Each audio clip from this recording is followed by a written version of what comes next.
BC నాయకుడు మాజీ మంత్రి జోగి రమేష్ గారి అక్రమ అరెస్ట్ ఈరోజు చూస్తూ ఉన్నాం. ఈ ప్రభుత్వం వచ్చిన తర్వాత ఏదైనా ఒక భారీ ఇన్సిడెంట్ ప్రభుత్వానికి నష్టం జరిగే ఒక ప్రక్రియ జరిగితే వెంటనే దాని దారి మరలించే కార్యక్రమం జరుగుతూ ఉంది. ఒక పక్క తుఫాన్ విపత్తు వల్ల రైతులు నష్టపోయారు, రైతాంగం నష్టపోయారు. ఇవన్నీ తర్వాత కాశీబుగ్గ ఇన్సిడెంట్ నిన్న 10 మంది చనిపోతే దాన్ని రూపుమార్చేదానికి ఈరోజు జోగి రమేష్ అన్న గారిని అరెస్ట్ చేశారు. అసలు ఈ కేసుకి సంబంధించి నిందితులు ఎవరు? మీ పార్టీకి సంబంధించిన పోటీ చేసిన వ్యక్తులు. కనీసం వాళ్ళని అరెస్ట్ చేశారు ఈరోజు దాకా? లేదు. వాళ్ళని ఎవరిని ఈరోజు దాకా అరెస్ట్ చేయాల.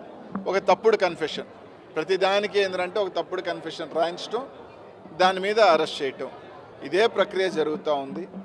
ఈరోజు తప్పకుండా జగన్మోహన్ రెడ్డి గారు ఈరోజు ప్రజల్లో మళ్ళీ వస్తూ ఉంటే మేము పొరపాటు జరిగింది, తప్పు జరిగింది, జగన్మోహన్ రెడ్డి గారిని ఈరోజు ఈరోజు మేము ఆయన ఎన్నుకోకుండా ఏ విధంగా నష్టపోయామనేది ప్రజల్లో ఒక భావన ఉంది. కూటమి ప్రభుత్వం చెప్పిన దొంగ హామీల వల్ల కావచ్చు, లేకపోతే దొంగ ప్రామిసుల వల్ల కావచ్చు, మోసపోయామని ఒక భయం ఉంది. ఈరోజు ఇవన్నీ కప్పిపుచ్చేదానికి, ఈరోజు ఇవన్నీ చేసేదానికి ఒక అరెస్టులు తీసుకురావటం. ఈరోజు ఆయన జోగి రమేష్ గారు చెప్తా ఉన్నారు, మీరు సిబిఐ వేయండి, నా ప్రమేయం ఉంటే అరెస్ట్ చేయండి అని చెప్తున్నాడు. నిజంగా మీకు చిత్తశుద్ధి ఉంటే తప్పకుండా సిబిఐకి ఇవ్వండి. ఈ దొంగ లిక్కర్ మీద కోట్ల రూపాయలు ఏ విధంగా దోపిడీ జరిగిందో మీరు సిబిఐకి ఇవ్వండి. సిబిఐకి ఇచ్చి ఖచ్చితంగా నిజ నిజాలు వస్తాయి. అలా కాకుండా ఈరోజు కాశీబుగ్గలో జరిగిన ఇన్సిడెంట్, 90 సంవత్సరాల ఒక వ్యక్తిని తీసుకొచ్చి ఆయన మీద కేసు కట్టడం జరిగింది.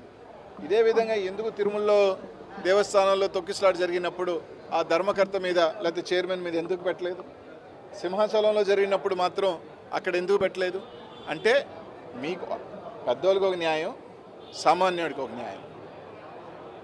ఏ విధంగా దారులు మళ్ళీ ఇచ్చే పనులు, ఏ విధంగా కక్ష సాధింపులు జరుగుతున్నాయి రాష్ట్ర ప్రజలు అందరూ కూడా గుర్తిస్తూ ఉన్నారు. ఖచ్చితంగా మీరు ఎంత ఈ విధంగా పోతే తప్పకుండా వైఎస్ఆర్సీపీ శ్రేణులు, కార్యకర్తలు, ప్రజలు అందరూ కూడా ఒకటే సమయం వస్తుంది.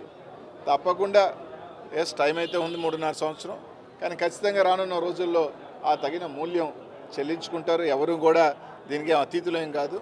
తప్పకుండా మీరు చేసిన పనులన్నీ కూడా తప్పకుండా బంతి గోడకు కొట్టినట్టే వెనక్కి వస్తాయి తప్ప ఏమీ కావని చెప్పి తెలియజేస్తాం.